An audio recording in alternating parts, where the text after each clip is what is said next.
मेरे प्यारे बच्चों, सुभागी देवी इंटरमीडिएट कॉलेज के स्टडी क्लास में आप सभी का स्वागत है। आज कक्षा 12 के बच्चे हिंदी काव्य के अंतर्गत पढ़ेंगे बापू के प्रति। बापू के प्रति के लेखक सुमित्रा नंदन पंत हैं। सुमित्रा नंदन पंत का लिखा हुआ एक परिवर्तन है जो कक्षा 12 में है, लेकिन बोर्ड ने उसको हटा दिया है। आपको सुमित्रा नंदन पंत द्वारा लिखा गया नौका विहार और बापू के प्रति, ये दो पदों को पढ़ना है, परिवर्तन को नहीं पढ़ना है, इसलिए परिवर्तन को नहीं पढ़ा रहे हैं। बापू के प्रति को पढ़ना है। बापू के प्रति का ये पहला भाग है, पार्ट 1 है। पहले इस पद को पढ़ते हैं, फिर इसकी व्याख्या को बताते हैं।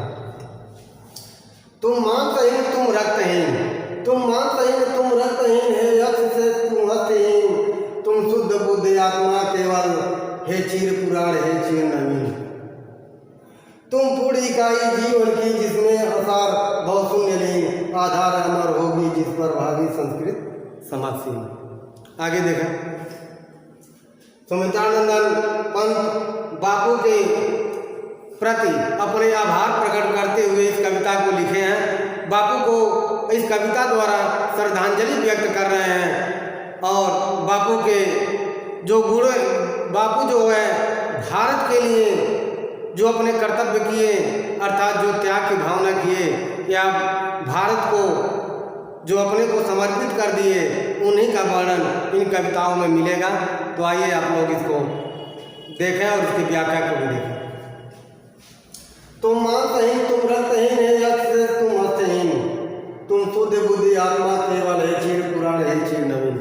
सुमित्रा नंदन पंत जी बापू को क्या कर रहे हैं? तुम मांसहीन तुम रक्तहीन कर रहे हैं, हे बापू अर्थात हे राष्ट्रपिता महात्मा गांधी, तुम मांसहीन, तुम मांस से रहित हो, मांसहीन तुम मांस से रहित हो, और तुम रक्त से हीन, तुम रक्त से भी रहित हो। कर रहे हैं तुम मांस से हीन, अर्थात तुम्हारे शरीर पर मांस ही नहीं है। जब मांस ही नहीं रहेगा तो तुम्हारे शरीर में रक्त का संचार कैसे होगा? इसलिए तुम रक्त से भी, तुम्हारे शरीर में रक्त भी नहीं है, अर्थात तुम रक्त से रहित हो। हे हर्ष से तुम हस्तहीन, फिर यहाँ कह रहे हैं हे हर्ष से, फिर राष्ट्रपिता को महात्मा गांधी कह रहे हैं तुम हे हर्ष से, अर्थात जो तुम्हारे शरीर में केवल हड्डी मात्र है, हर्ष से केवल कंकाल मात्र है, हड्डी मात्र है, तुम हस्तहीन। इस प्रकार तुम हड्डियों से भी हीन हो, अर्थात हड्डियों से भी रहित हो। फिर एक बार देखें पंत जी क्या कर रहे हैं? तुम मांस से रहित हो, तुम रक्त से रहित हो, और तुम अस्थहीन, तुम अस्थियों से भी रहित हो। इस प्रकार तुम्हारे शरीर में केवल हड्डी मात्र है, अर्थात केवल हड्डियों का ढांचा है, अच्छा अर्थात कंकाल मात्र है। कर रहे हैं हे बापू, तुम्हारा शरीर ऐसा क्षीण है, ना तो मांस दिखाई देता है, ना तो खून दिखाई देता है, यहाँ तक कि ऐसा लगता है तुम्हारे शरीर में हड्डी भी नहीं है। इस प्रकार तुम्हें यही लगता है तुम्हें केवल एक कंकाल का ढांचा हो, हड्डियों का एक ढांचा हो। आगे तुम शुद्ध बुद्धि आत्मा केवल, हे चीर पुराण हे चीर नवीन। तुम केवल क्या हो? शुद्ध बुद्धि आत्मा केवल, तुम अपनी आत्मा से शुद्ध हो, और बुद्ध अर्थात ज्ञान, तुम्हारी आत्मा शुद्ध है और तुम ज्ञान के सागर हो। कह रहे हैं तुम्हारी आत्मा शुद्ध है और तुम ज्ञान के भंडार हो। हे चीर पुराण हे चीर नवीन। इस प्रकार हे चीर पुराण, तुम प्राचीन को भी अपनाने वाले हो, तुम प्राचीन सभ्यता को, प्राचीन संस्कृत को अपनाने वाले हो। हे चीर नवीन, और नवीन संस्कृत को भी अपनाने वाले हो, अर्थात प्राचीन संस्कृत और नवीन संस्कृत को का समन्वय करने वाले हो। आगे देखें फिर यहाँ कह रहे हैं तुम शुद्ध और ज्ञान आत्मा वाले हो, तुम शुद्ध और तुम शुद्ध ज्ञान की आत्मा वाले हो, तुम प्राचीन संस्कृत और नवीन संस्कृत का समन्वय करने वाले हो, प्राचीन संस्कृत को भी लेकर चलते हो और नवीन संस्कृत को भी अपनाते हो। आगे देखिए, तुम पूर्ण इकाई जीवन की जिसमें आसार बहुशून्य लीन आधार अमर होगी जिस पर भावी संस्कृत समासीन। तुम पूर्ण इकाई जीवन की जिसमें आसार बहुशून्य लीन। तुम्हारा जीवन क्या है?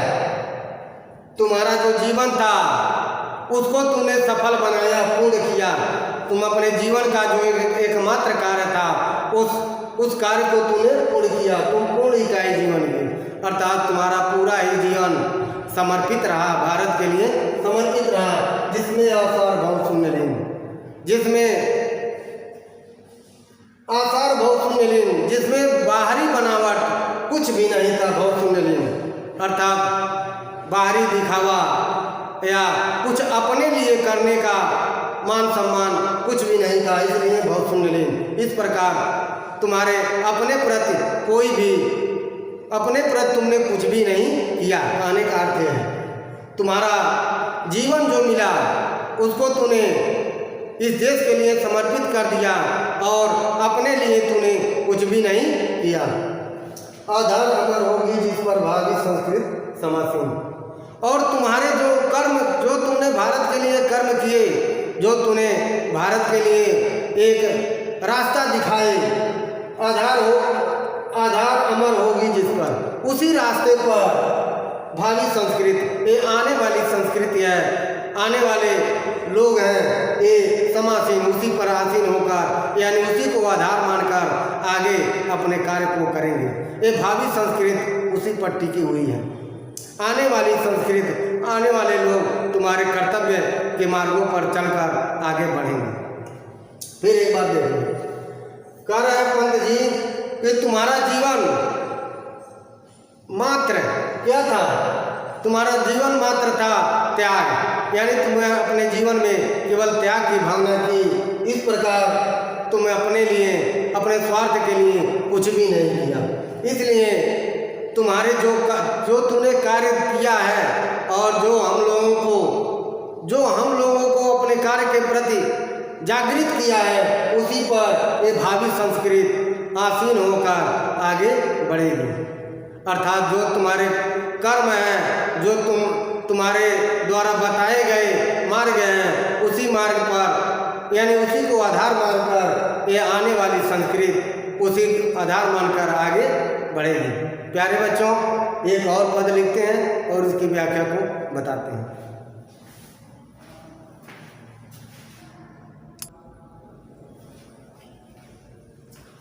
फिर आगे पंत जी लिखते हैं, तुम मांस तुम्ही हो, रक्त अस्थि निर्मित जिससे नवजुग का तन, तुम धन्य तुम्हारा नियस्व त्याग है विश्व भोग का वर्षाधन।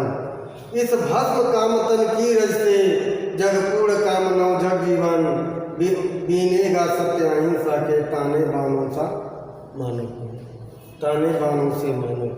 आगे देखें, फिर आगे पंत जी लिखते हैं, क्या लिख रहे हैं?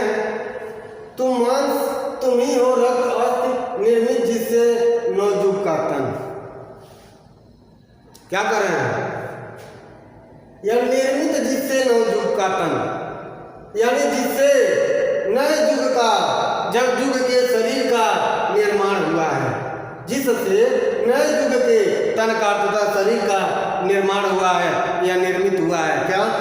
तुम मांस तुम ही हो, रक्त अस्थि, यानी उस नए युग के तुम ही मांस हो और तुम ही रक्त हो और तुम ही अस्थि हो, तुम ही हड्डी भी हो।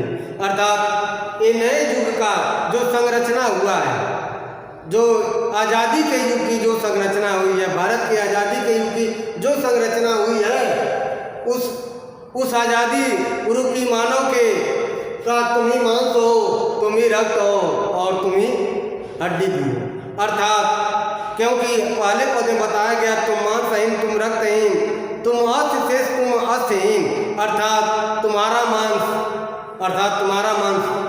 भारत के निर्माण में आया हुआ है, तुम्हारा रक्त भारत के निर्माण में हुआ है और तुम्हारा अस्थियां भी भारत के नव निर्माण में हुई है। इस प्रकार ये तुम्हारी मांस, हड्डी और रक्त, जो तुम्हें मांसहीन, रक्तहीन और अस्थिहीन कहा गया है, वही उसी हड्डी मांस और रक्त से ये नए युग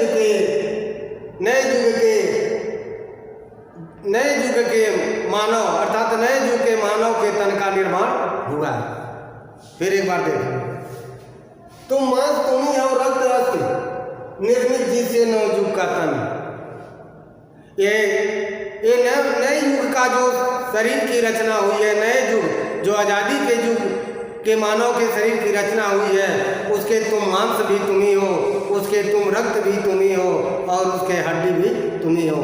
अर्थात ये पूरा मानव युग का ये शरीर का जो ढांचा तैयार किया गया है, इस शरीर के ढांचे का कंकाल तुम हो और मांस तुम हो और मांस के अंदर बहने वाले रक्त भी तुम ही हो।